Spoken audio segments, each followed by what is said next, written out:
May bago kaming go-to steakhouse dito sa Baguio and na-excite akong i-share sa inyo to, guys. Nagpapagawa kami ng salamin dito sa SM nung nag-crave ako ng steak. At syempre, nag-search ako ng where to eat steak in Baguio, ganon. Tapos lumabas yung video ni Ate Christine na kumakain ng steak. At search kami sa maps kung malapit lang ba dito sa SM. Malapit lang siya, guys. Pwede nga siyang lakarin, kaya lang ang sakit na ng paa ko.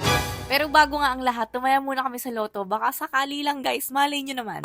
Dito lang din kami sa SM sumakay, guys, and Trancoville bus jeep yung sasakyan natin, and bababa tayo sa Gav Building. And para hindi kayo mawala, guys, kagaya namin, pwede kayong gumamit ng Google Maps. So, nandito tayo ngayon, guys, sa Smoke Bros. Grabe, sobrang linis dito. Ito yung menu nila, guys, so paki-pause nyo na lang para makita nyong mabuti yung mga prices. Ang dami rin pala nilang ino-offer dito, guys, kaya lang, ang craving kasi natin today ay yung kanilang steak. Ito yung steak prices nila, guys, and ang masasabi ko lang ay grabe, affordable. Meron din silang cookies, ang sarap ng salted egg, grabe. May horchata din sila dito, guys. Available din pala sila sa GrabFood and may free wifi. May free mineral service water din sila dito. And eto na yung in-order namin na Australian Porterhouse steak. 549 pesos to, guys. Rice and buttered veggies yung sides ni Jowa. Yung sa akin naman is mashed potato and buttered veggies. Syempre, kasama na rin yung gravy, guys. And grabe, ang laki ng serving nila dito. As hindi namin in-expect na ganun pala siya kalaki sa personal. Lalo na yung mashed potato, parang dun palang busog na ako.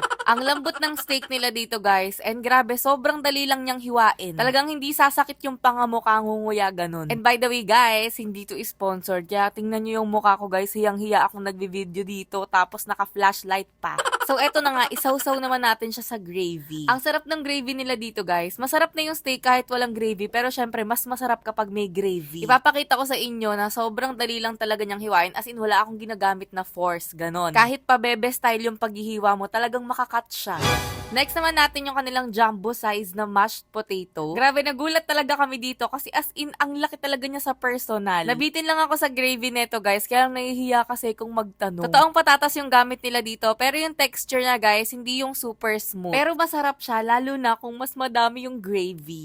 Gutom na kasi talaga ako neto, guys, kaya ayoko nang tumayo para magtanong. Para bang napakat na yung puwet ko sa upuan, ganon. Next time ko na lang itatanong, guys, pagbalik namin. Next naman natin itong buttered veggies. Perfect yung pagkakaluto ng buttered veggies nila, guys, para sa akin. Maganda yung texture, hindi undercook, hindi rin overcook. Masarap din yung pagkakatimpla. Next naman tong horchata. First time ko lang tong matitikman, guys. And naubusan daw sila ng yelo, kaya ganyan lang siya karami sa video. Yung lasa niya, guys, sakto yung tamis, creamy, and sobrang refreshing na may konting kick ng cinnamon. Sobrang nagustuhan namin to, pero feeling namin mas masarap to kapag may yelo talaga. Approve na approve sa amin to, guys, kaya try nyo din kung mapunta kayo dito. Nakakatuwa, guys, kasi follower pala namin si Smoke Bros, kaya nagbigay sila ng complimentary na tacos. Dito daw sila nagsimula, guys, and eto yung kauna-unahan sa kanilang menu. Sobrang natutuwa ako kapag merong nakaka-appreciate sa amin. Nakakakilig ba, ganon? Sobrang bait ng mga owner nito, guys, and nakatsikahan namin sila nung very light kasi closing time na kami pumunta, kaya hindi na kami magtataka na talagang successful yung business. Talagang pinag-isipan bawat pagkain. So, yun lang, guys. Tara, Baguio!